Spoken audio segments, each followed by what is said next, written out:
was started about 3 years ago in November to complement our workshop program, which is done primarily in the libraries around Fairfield County, but other venues as well. We also do one-on-one counseling primarily at our offices at 111 East Avenue in Norwalk. And in those one-on-one sessions, you can get specific pinpoint information about your businesses, what ails you, what you think you can do better, or even just a health checkup. Also, we have a very powerful website. It's fairfieldcounty.score.org. You'll probably hear me say that about half a dozen times in the next hour, but it's fairfieldcounty.score.org. And on that, you can find all kinds of different resources and tools for running your business, pro forma income and asset statements, frequently asked questions, and also on that site, access to the last 18 months worth of webinars. That would be about 35 webinars in total. So the answer to questions that most people ask about these webinars is, are they being recorded, and can I listen to them in the future? Yes, the answer is yes, yes, yes. You get that at fairfieldcounty.score.org, and you click through twice, you'll be on YouTube, and you'll hear exactly what you're hearing now, plus you'll see the slides. Our next webinar, we do them every 2 weeks, as I said, pretty much every 2 weeks, is July 31st, and the subject will be 12 Steps to a Successful Small Business. And you can look for the specifics on our website. You've probably already received, if you're on our mailing list, one email about that workshop already, and you're going to receive 2 more and one on the morning of. I'd also like to remind you that we have a program, a series that we call Simple Steps for Starting Your Business. It's very, very popular, and there are lots and lots of people around Fairfield County who are in the early stages of planning their business, and we just highly recommend that you try to attend that session. There's 5 of them. The fall session is starting on September 6th at the Maron Hotel in Danbury, and you can also see that on our website as well. Okay, so getting on to the event of today. We're going to end sharply at 1 o'clock.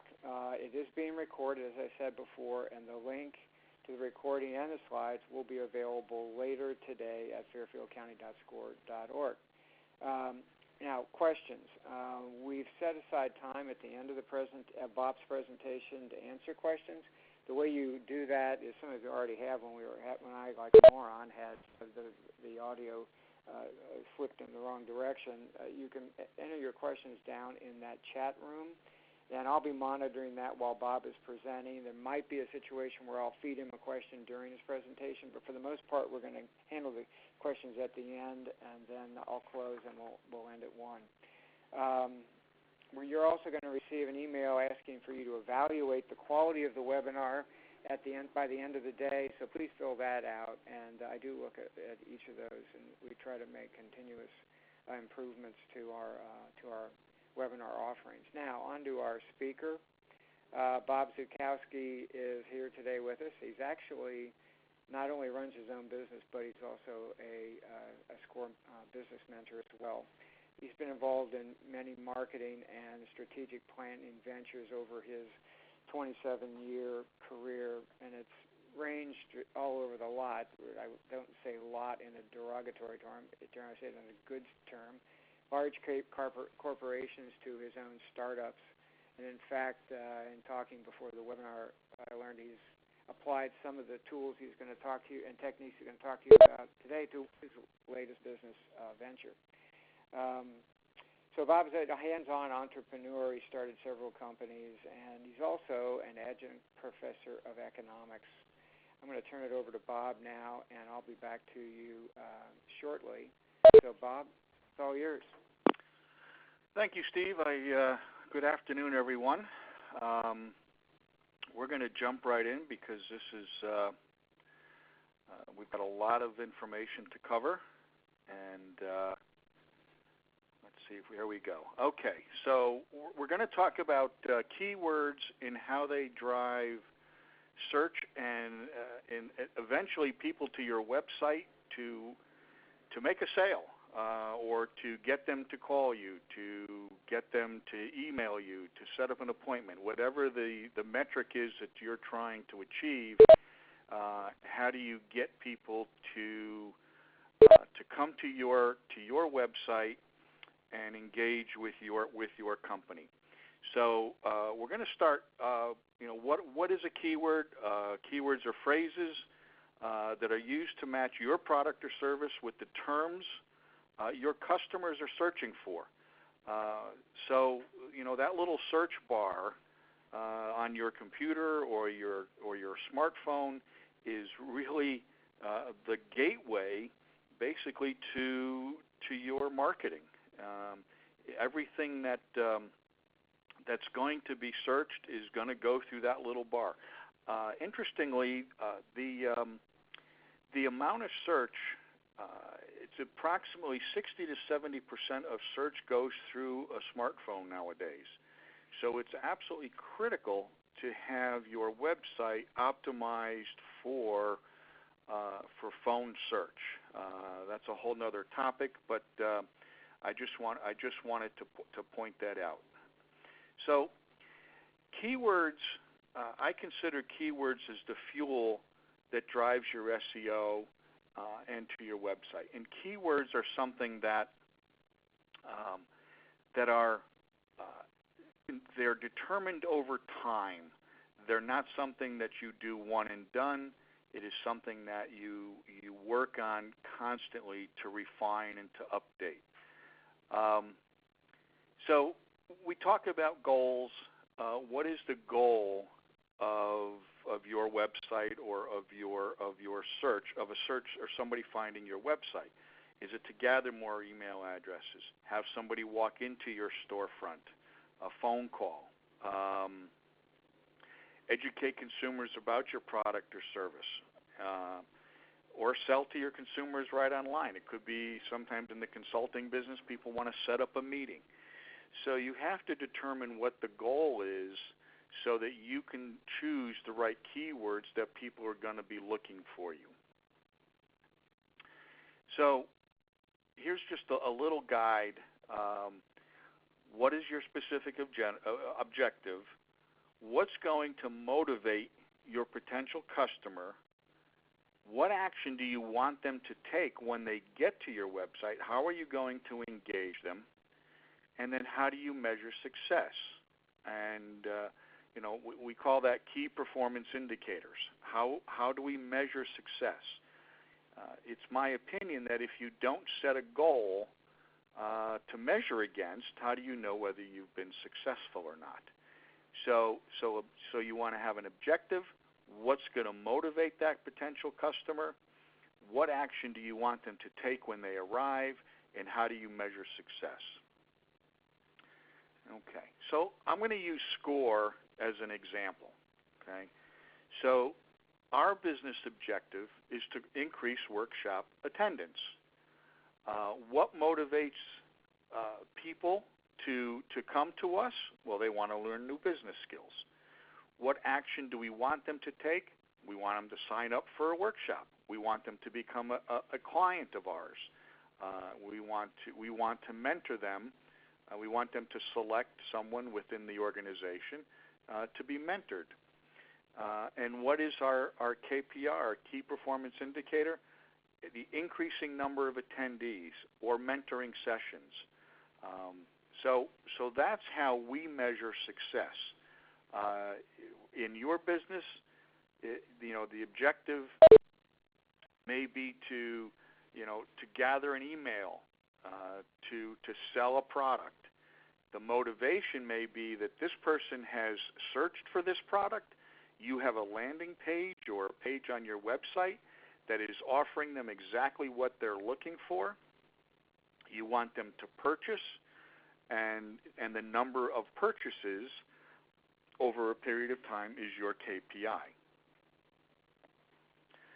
So the key to keyword development is you have to start to think like your customer. this is always, as simple as this may sound, it is the best way to kind of step out of the entrepreneurial role. This is what I would search for, to what is your customer going to search for? How do they think? What are they going to type into that search bar? And literally you have to think of the specific words and phrases that they're going to type. Keeping in mind the demographic that you're after, what are they going to type? It really comes down to something as simple as that. What are they thinking? Quality, not quantity. And the reason that is highlighted in red is you want to drive people to your website that are quality prospects. You don't want to choose keywords that are just going to drive quantity, because quantity doesn't mean you may get a lot of people based on your keywords, but you want quality hits. You want the best people to show up on your website to do the things that your website is trying to get them to do. And we're going to talk a little bit more about that, but I want to highlight quality and quantity as being critical. To determine the keywords that are important to your business, I always suggest that you brainstorm with others. Okay, if you're out at a party or somebody's gathering, a picnic this time of year, ask people. Ask people what they would type. A lot of people probably know you're in business. What keywords would they use, or phrases would they use to find your product? And ask people, to narrow this down, who are in the demographic of your product, and start to write a list. It's important to start writing this long before you start creating web pages and trying to optimize the SEO within the website.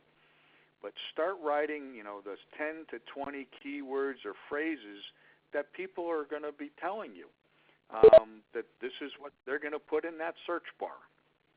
So start developing that list. This is an ongoing process. It's not something that is one and done.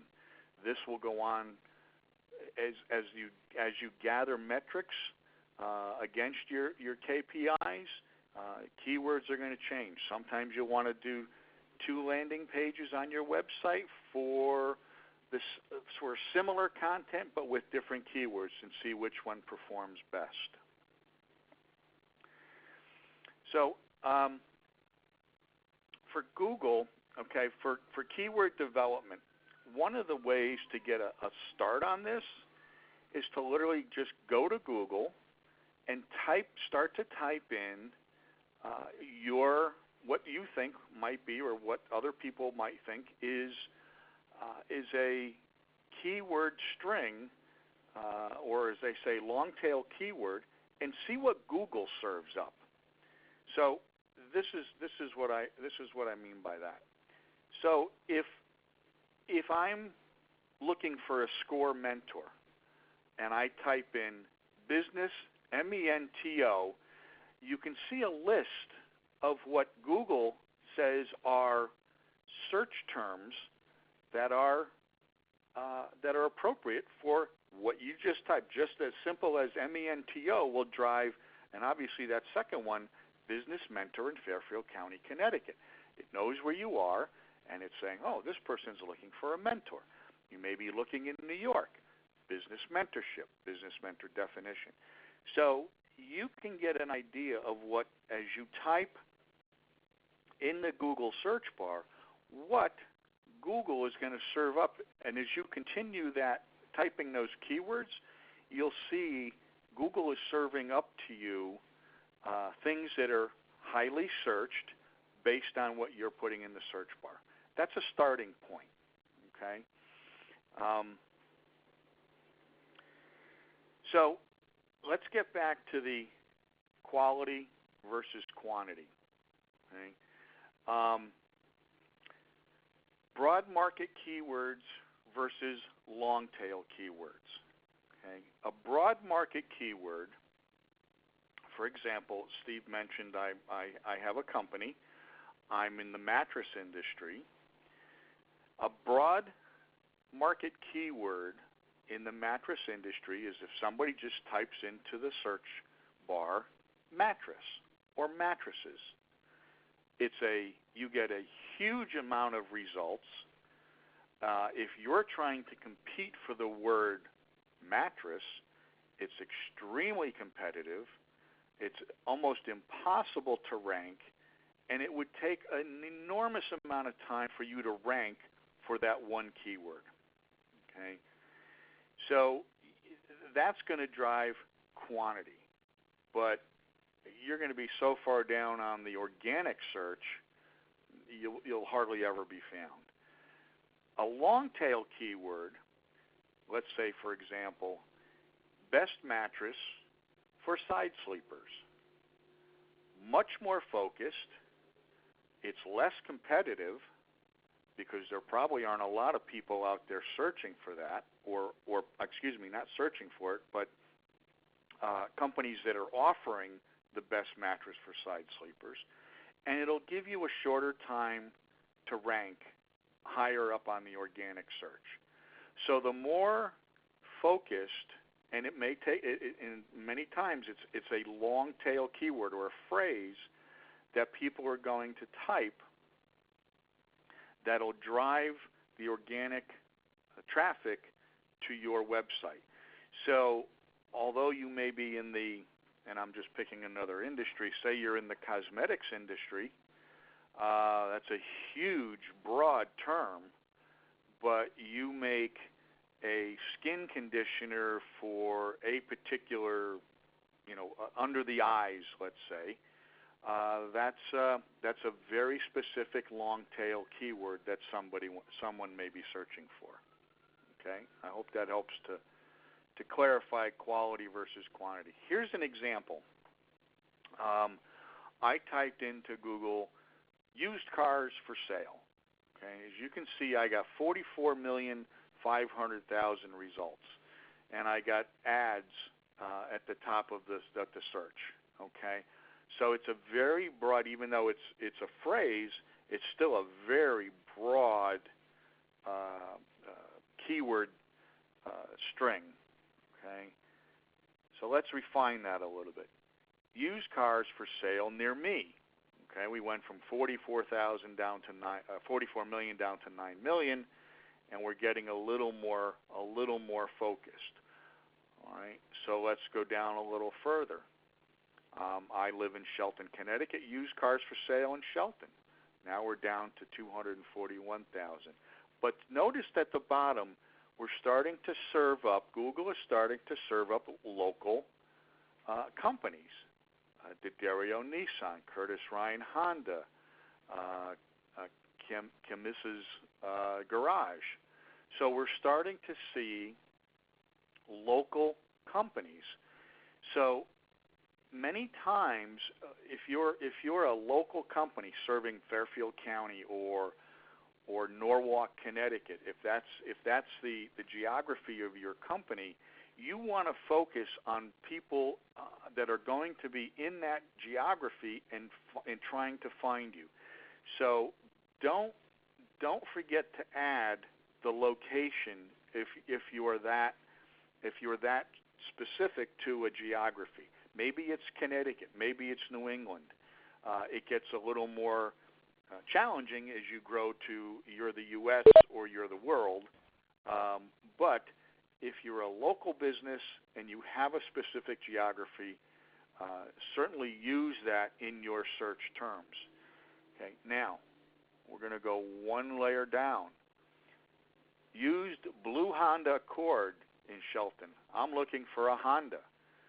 And now we're starting to get organic search in Shelton, and we're down to 41,000 listings. But you'll start to see, right now this Car Gurus is a big company, but if you were a small company and you had a Honda for sale, you would get served up as part of the organic search for a blue Honda for sale in Shelton, Connecticut. So you have to drill down far enough into the keywords to make sure that they're relevant for what somebody will search. Now, they may not search for a blue Honda, but they may certainly search for a used Honda Accord in Shelton, Connecticut. I don't want to have to go to Indiana to buy my car, but I may want to. If I'm in Norwalk or I live in Shelton, I want something served up that's going to be in that geography. Okay. So, long tail keyword suggestions. How do you find what suggestions are out there other than talking to people within your own network or family? How do you find those keywords that Google or other softwares, we're going to stick with Google for today, what they would recommend and how often things are searched. So I'm going to step out into the internet here. So bear with me a second, and I'm going to share my screen with you. Okay. So click here. Okay. So I'm going to type in Google. If I can type Google AdWords. Okay. So now we're going out and we're going to go into Google AdWords here. You can see it's pay-per-click online advertising to reach your marketing, whatever that says after that.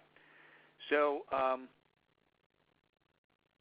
we're going to go into, so now we're into Google AdWords. We're going to go here to Tools, okay? And from Tools, you're going to see, let's try that again. Okay. So now you're going to go from Tools to Keyword Planner. Okay, so we click on Keyword Planner. Okay, and then it says Start Using Keyword Planner.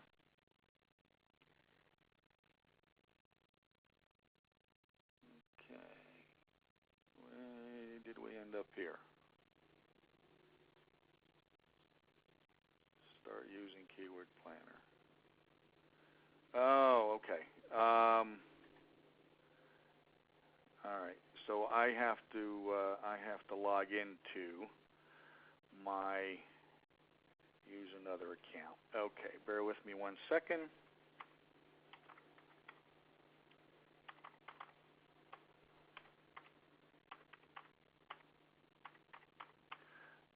Okay.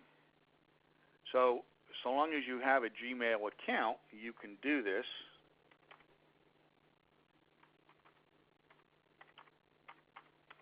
If you don't have a Gmail account, then sign up for one.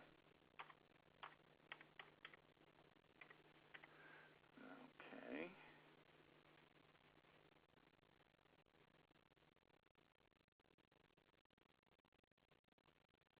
Okay. So now we're into the Keyword Planner. Okay. Now there's a couple different things I want to point out here. First of all, you can get information on how to use the Keyword Planner from Google itself. Okay, so how to see your organic data.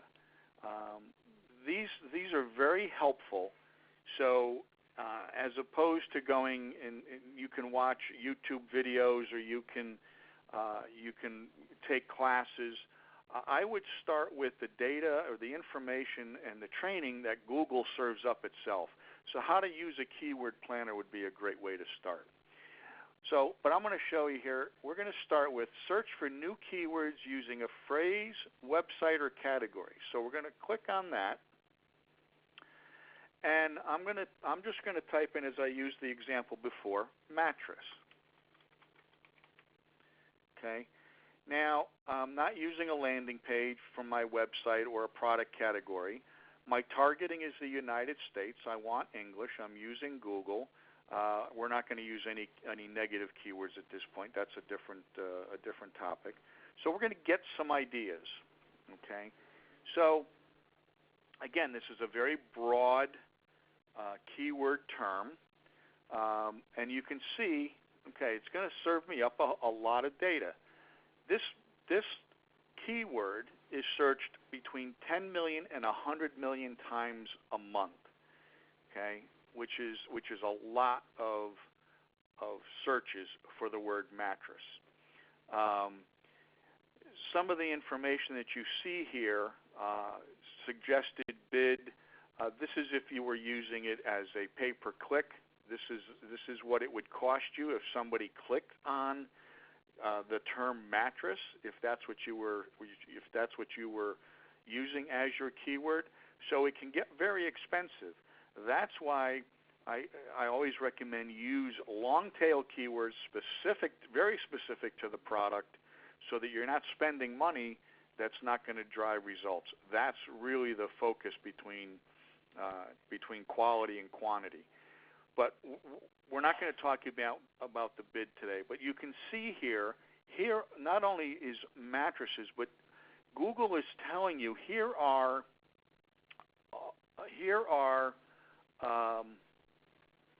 keywords that they would recommend you also consider. Okay, they're showing you how competitive they are. Bed obviously is another very highly competitive. Single mattress, foam mattress is a very highly competitive. Queen size mattress, again, they're searched a lot, but it's very difficult to compete for those because they are highly competitive. So if we go down, you see here it says there are 608 keywords that Google has associated with the word mattress, and what you do, or what I've done in the past, is I can download that information. If you see up here, you see the word download. You can download that information into an Excel file, and then you can go through those, and you can find, in many cases, long-tail keywords that are more appropriate for your product. Okay, but let's go back. Let's just change this now from mattress to best mattress for side sleepers. Much more targeted. Okay, let's get those ideas. Okay. Best mattress for side sleepers is only searched, between 10,000 and 100,000 times a month. Still fairly expensive, but now I have maybe side sleeper might be a good keyword. Again, here we have another 700 keywords, but they're more focused on being a side sleeper than being just a mattress. Okay, so the value of this tool is to show you what your keyword, what type of search volume there is for that string of keywords, but it also gives you hundreds of different suggestions on others that you may want to consider, and the search volume. So as you're building your website and the landing page for, in my case, the best mattress for side sleepers, we're going to put content on that page that talks about why my product is the best for side sleepers.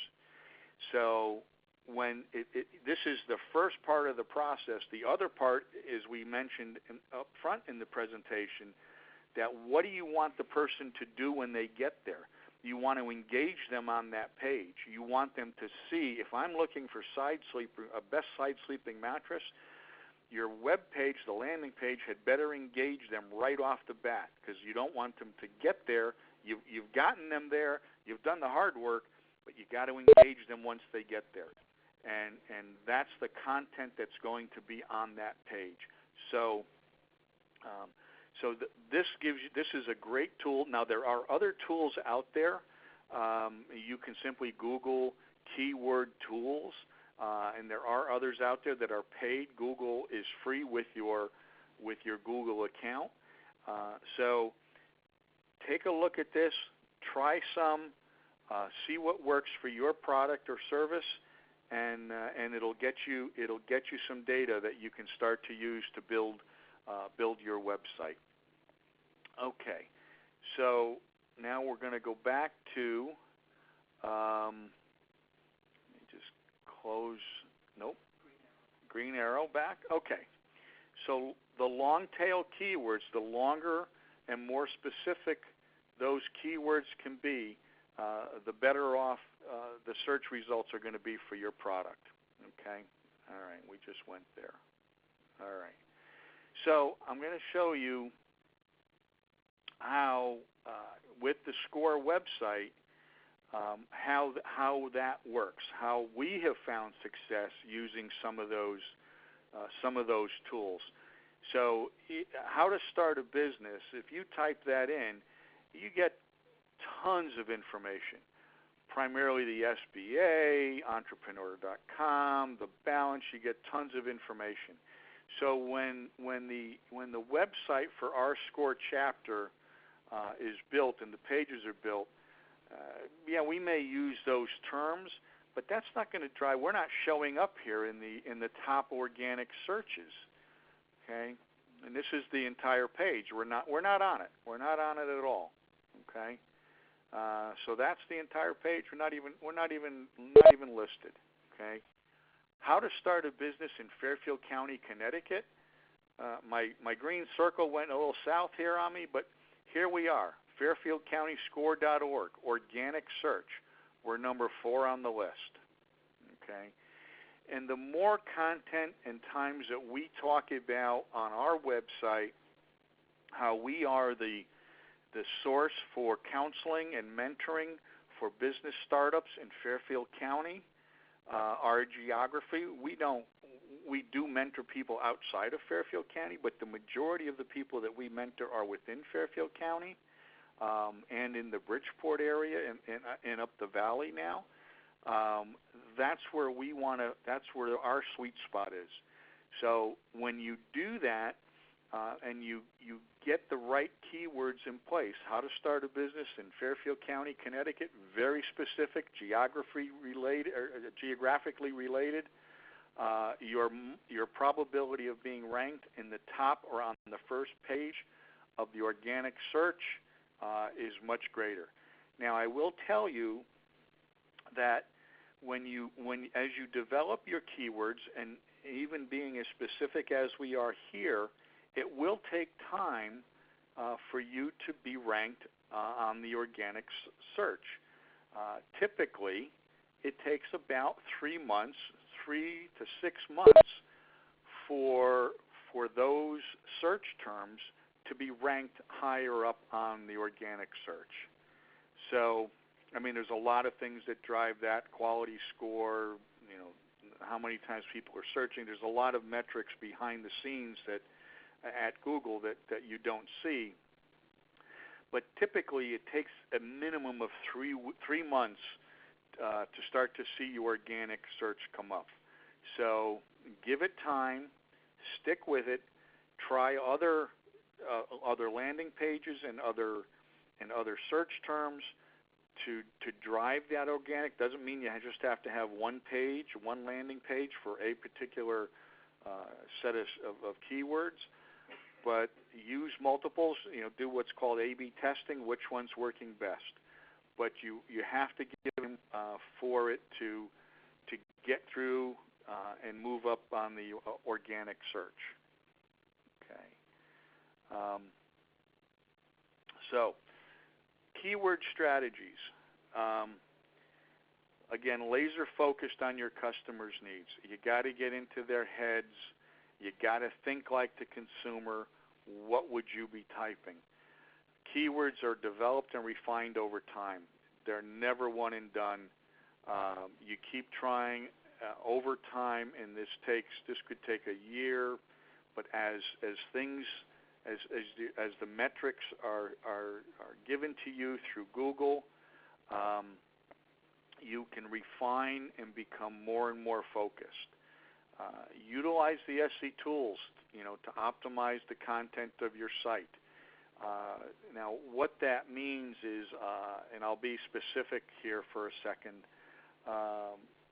I'm a fan of using the website tool. Oh gosh, it just slipped my mind. There's a tool that you can use in a WordPress. In a WordPress website called Yoast, and Yoast will give you the tool will let you type in the keywords and show you how well your website is developed and how your content is developed for those keywords.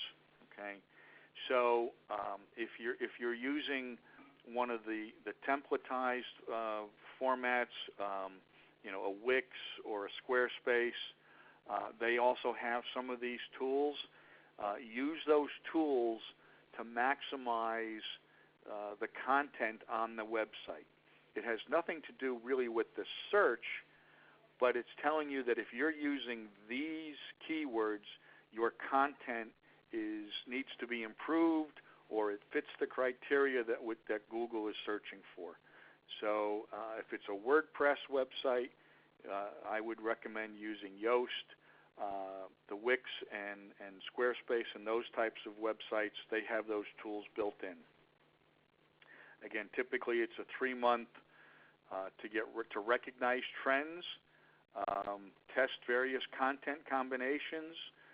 Sometimes what you think is the entrepreneur that really sells the product is not necessarily what's on the mind of the person searching. So try different combinations and see how those results define or will guide you in the use of the content. Measure results and learn from the data. There's a ton of data in Google Analytics that'll drive your decision making over time. Bobby, I wanted to stop you for a minute. We've got several questions specific on Yoast. One of them really is, so I think before we go on, maybe we just ought to answer these. The first one is about as simple as you can get. How do you spell it? Yoast. All right, that's good. And actually, then Mary has a question here. How do you use that tool, Yoast? If you already have content on the site, do I just like on Yoast and they will give me the results, or what? Yoast in WordPress is a plugin. So when you create the plugin, when you add the plugin to your website, on the top of each page that you have created, you're going to see the Yoast is going to give you various questions. It's going to ask you questions. One of the questions is obviously, what is the keyword? So the keyword or the long tail keyword that you're trying to optimize for that particular page. When you put that keyword into that bar in Yoast, it then goes and looks at the content on the page, and it'll give you a score. And in that score, below that keyword where you entered the keywords, it'll tell you you don't have enough words on the page. You've overused the keyword. You've underused the keyword. You need to put the keyword in more times. The pictures, the images that you have on your page do not have descriptions behind them that have the keyword in them. So it'll give you basically a scorecard of what you need to correct, and as you correct each of those deficiencies, your score will go up. And they do it with green, yellow, and red buttons. So as you correct one of those deficiencies, your score will go up. And obviously the goal at the end of all that is to have a green button on the entire page. But once you put the plugin into your website, you just fill out basically the questions that it's asking, and it will give you your score. Just quick, that's a great answer. Just quickly, in fact, the person who asked the question said, "Okay, I got it." So that's always good. So, do you have to pay for Yoast? Yoast comes in two forms. One, there is a non-paid form of Yoast, and one is a paid form. The paid form allows you to use multiple keywords within the page. But yes, there is a free version and there is a paid version. Okay, great. I interrupted you midstream here on your keyword strategy slide, so why don't you go back to that? And I know we're about ready to go finish and then go to the questions in total. Okay. Yeah, we're just about done. The one thing I want to emphasize is, and we kind of left off on measure the results. Google Analytics primarily gives you an awful lot of data as to what's going on in your website. It gives you sort of the top level, how many people have visited, how many are new people, how many are returning, what your bounce rate is. And just for definition, a bounce rate means that someone has come into your website and gone back out the same way. They never navigated through your website. But there's an enormous amount of detail, and what I would recommend is once you have your website set up your Google Analytics and go play with it. Go look through all the tabs and all the places that they offer information. One of the things that I use is I look at when people where they come into the website and where they navigate within the website. So you can see the pages that they come in, and you can see where they go, and you can also see where they drop off. The point of that is that if they're coming in and they're not finding what they're looking for, they may make one click and then they may drop off. So what that's telling you is that the content on your website needs to be improved. If they're coming in, they're going to for example, the product page, and then they're going in and they're buying the product, you've got it nailed. If they're coming in and they have to click around to try and find information, they don't consummate the sale, then you're losing them somewhere in the process. Analyze that and maybe change the selling process. So the data will tell you what you need to do, and that's why I say adjust as necessary. But take time to learn the data that's there. The beauty of today's marketing is literally you get instantaneous results. Within Google, you can actually watch people on your website live. I don't recommend it. It's like watching the grass grow, but the data can be that fresh. Every day the data is updated. So take advantage of those metrics and use them to guide your keyword strategies for each page and for each page that you create in the future.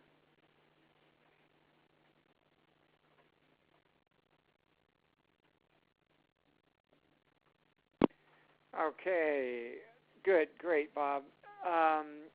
Obviously, that slide says Q&A. It also says thank you, which is nice.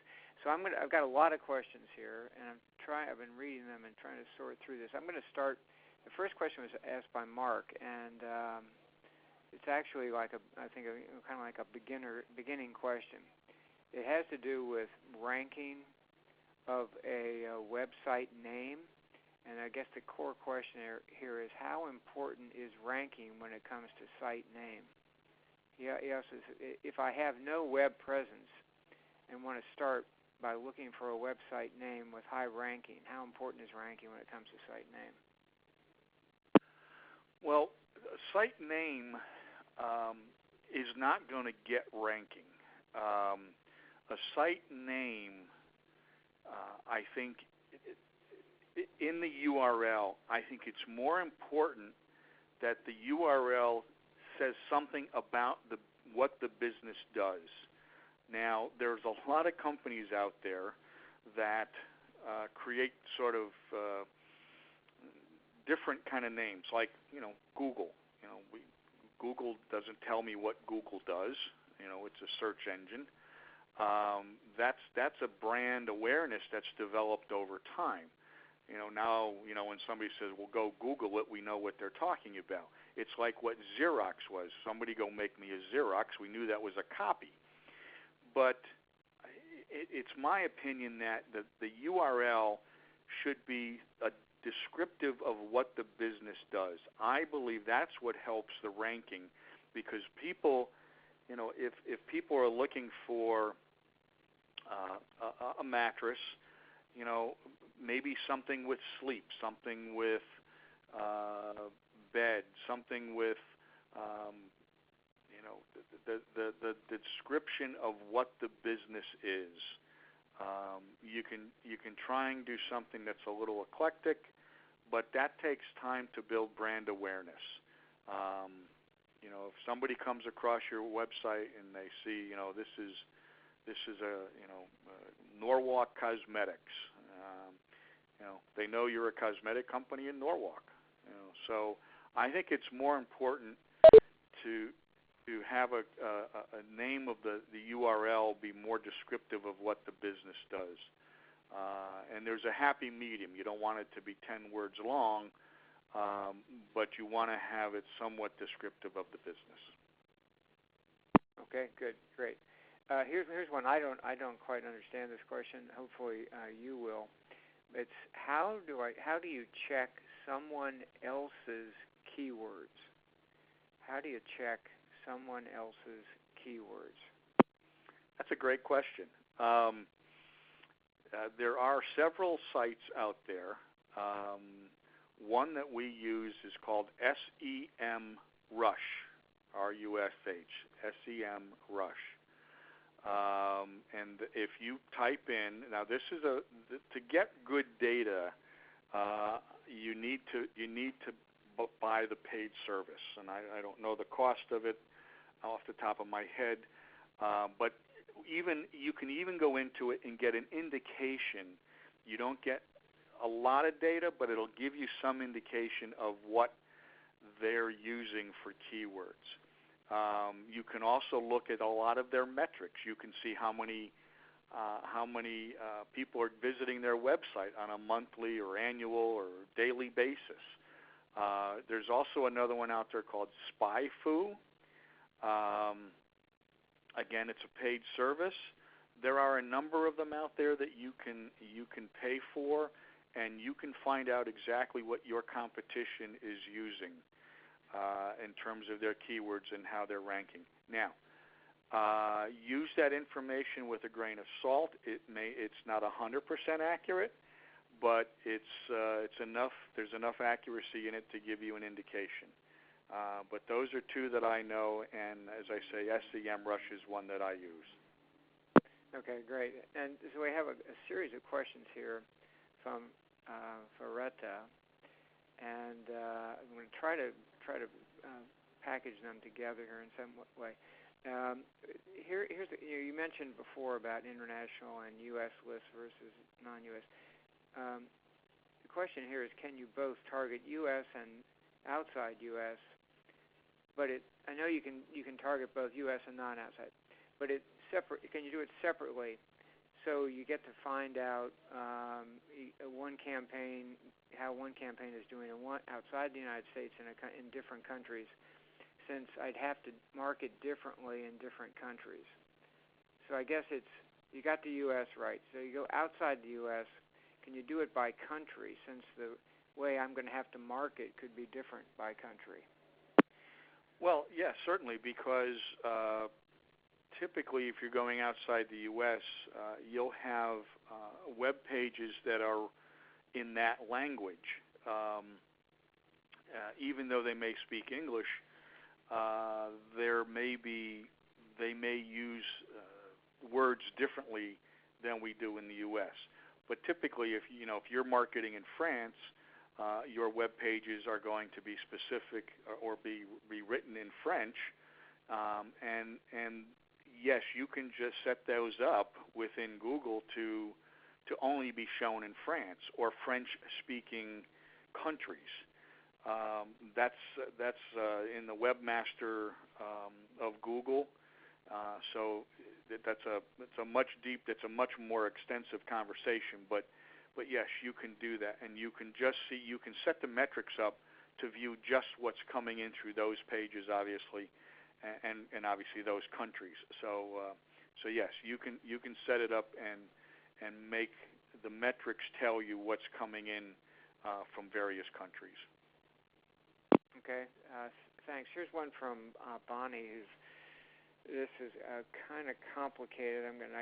One of my disadvantages today is I don't have my glasses, but I'm going to do my best here.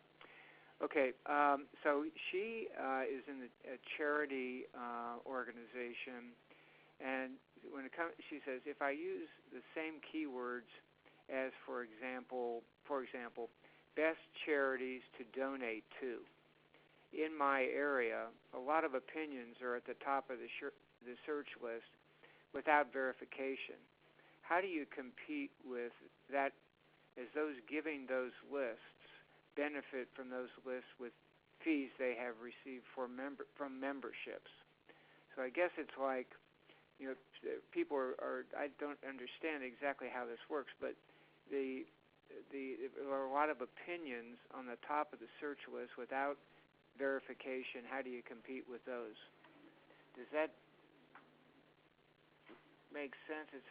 It's almost like I'm just kind of thinking that the quote that she uses, best charities to donate to, and she's saying that there are a lot of opinions that are piled on top of that, which could be on top of her name within the keyword search.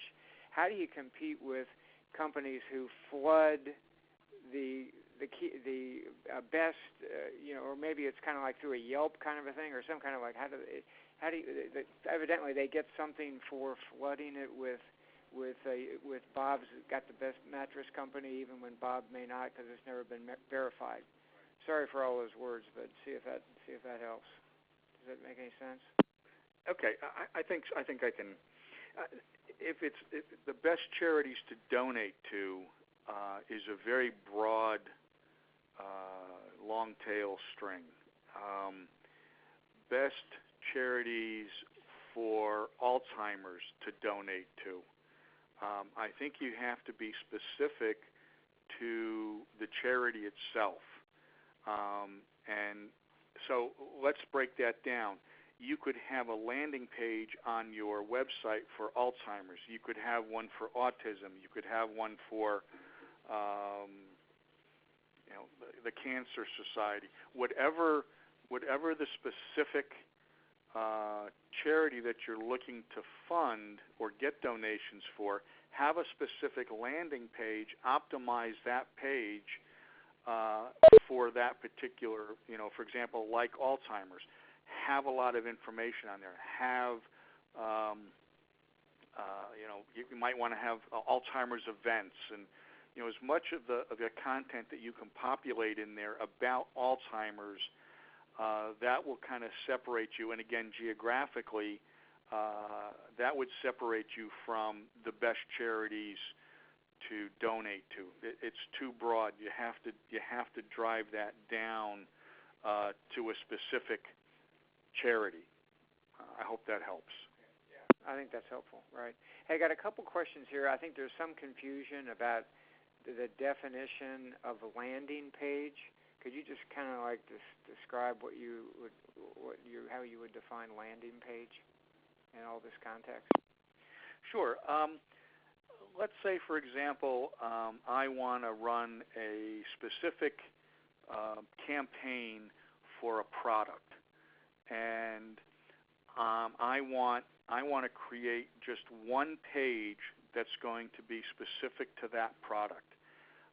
It's a landing page. A landing page is a place where you are driving people other than your home page. Okay, so typically people get driven to the home page, but let's say I want to promote a pillow. I'm going to run a campaign. I'm going to optimize it. I'm going to SEO it. I'm going to do all the things I need, and then I'm going to run a campaign to drive people just to that page for that particular pillow. That's a landing page. You can have many, many different landing pages within your website. The key is to get people into your website So they'll look at My Pillow, and they say, oh, they sell mattresses, they have the side sleeper mattress, so on. But a landing page is a specific page for certain content. I mentioned earlier you can do A/B testing. So pick a product. You want to have one set of content on one page, another set of content for the same product on the other page, of different content. Which one performs better? Those are considered landing pages. It's where the customer is going to enter your website. It's not always the home page. Okay? Yeah, good, got it. Okay, another question here. With Google Analytics, do you change the title?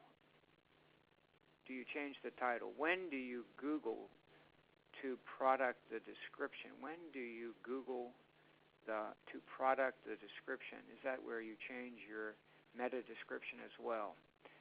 Now, I don't know whether I'm not really following that one for when they send Bob an email or something, they get clarification on that. It's not really clear to me or to him. He's shaking his head here. So here's one on international again. Is there a way to easily find out which keywords to use if you're trying to have an international online business? I would look at.